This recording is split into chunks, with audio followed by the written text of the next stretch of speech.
All right, look, on my channel, we get straight to the content. So listen, man, I'm kind of congested, allergies. I got my workout shirt on. It's a Dallas Cowboys throwback. It got holes in it. This is from the last time we won a fucking Super Bowl. So this drawing is smacked, I ain't gonna lie. But let's get straight to the content. So I'm listening to the latest episode of the Joe Budden's podcast. It's called Tricky Words. It's on YouTube for free right now, right? So, of course, they're touching on the topic of Mark Lamont Hill and Queen's Flip having an altercation, right? Now, Joe kind of addresses it, but he doesn't address it to my liking. Now, does he have to address things to my liking? No, but I'm just telling y'all my opinion, right? So Mark Lamont Hill was saying how like prominent people within our community, black community, were contacting him and saying like, yo, that's what happens when you hang out with the gorillas. Now, Joe addressed this, right? Pardon my allergies. The fact that Mark Lamont Hill would share that with the cast lets you know, see, what it really does is expose issues that we have within the black community, right? Now, the black community has division. We all know this, right? I'm 40. We all grown up hearing crabs in the barrel, all types of shit like that, right?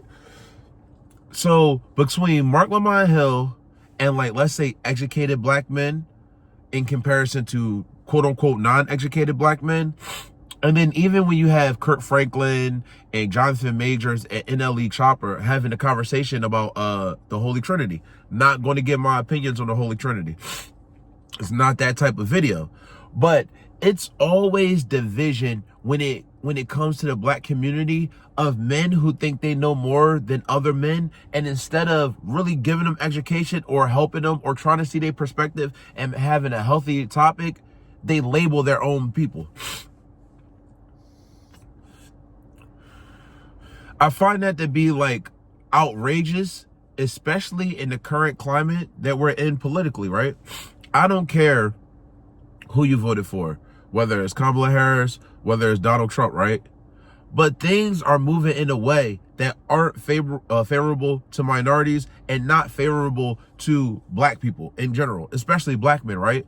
You see J.D. Vance, young Republican group chat just got leaked. They calling black people watermelon eaters, shit like that. You know what I mean? Sorry for my allergies again.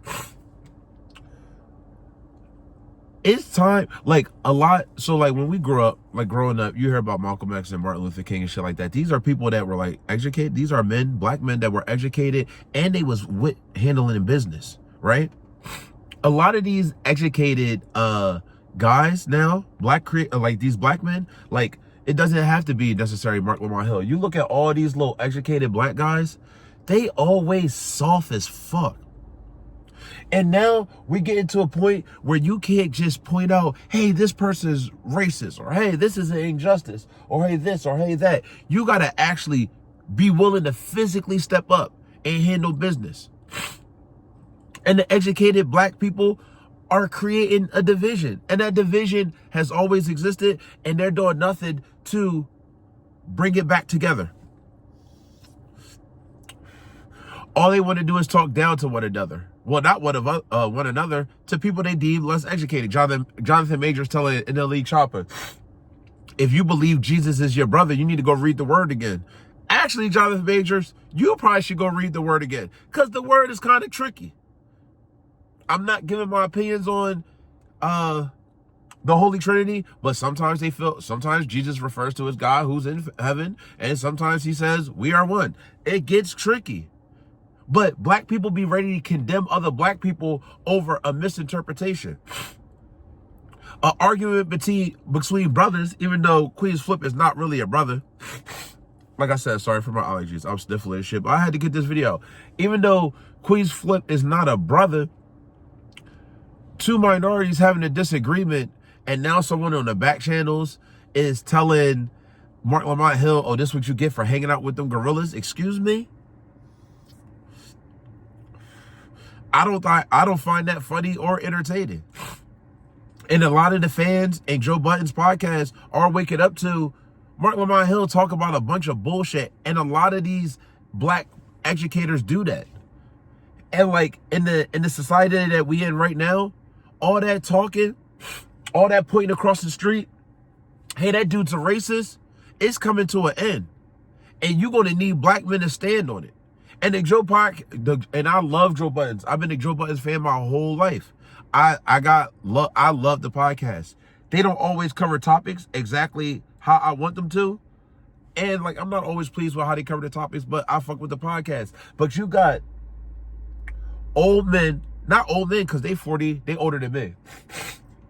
You got dudes in their 40s and mid 40s not taking care of themselves, big ass guts. And I'm not the most in shape person, but like, y'all got these crazy stances and y'all comfortable as black men being washed up, and y'all got kids out here to defend.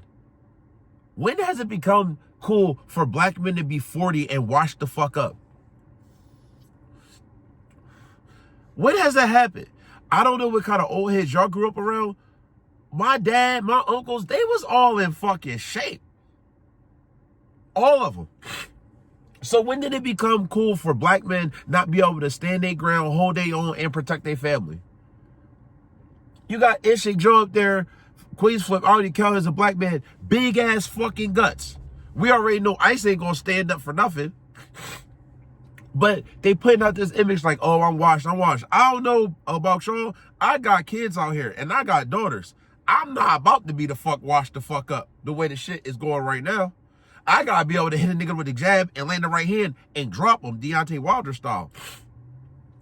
You hear Joe Budden talking about girl dad. He's so quick to come at Ice and Ish about girl dad. Joe Buttons, you got 2 sons out here. God bless you. Your oldest son, what the fuck are you? I'm not saying you're not doing nothing for him, but clearly you not giving him the right tutelage if he out here auditioning for some Kai Cenat shit. Make that nigga go get in shape and get a security clearance.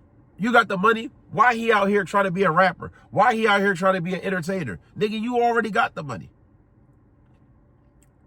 He got his son Lex. Is Lex playing a motherfucking sport, nigga? Because all my daughters play sport. I got a daughter about to play sports in college. Stop talking to me about this girl dad shit. And y'all out here raising docile ass sons. That's why sometimes I can't be mad at black women when they be pulling these black men cards. Because these black men be docile. You ain't got to be up $100 million. Your gut sticking the fuck out. And you talking about a girl dad. The way this shit is, like, y'all niggas better go look at y'all history of the black people that had to fight for this country in wars. And then, like, you had black men having to fight in the Civil War, World War I, World War II. And then come back home to a country and give a fuck about them. It's getting to a point in this country we gonna have to fight. Ain't all that pointing and pointing out who's racist and shit like that, that shit don't mean nothing. We point them the fuck out. Yeah, that nigga's racist. And from then point on, we handle him with direct pressure. I'm not saying walk across the street and punch a nigga in the face. But now, the political climate we in now, when we put our motherfucking racists, all the talking stops. All the debating stops. If you get in the danger zone, you getting fucked up. Y'all motherfuckers on that podcast better get y'all shit together. Like, subscribe, turn your notifications on.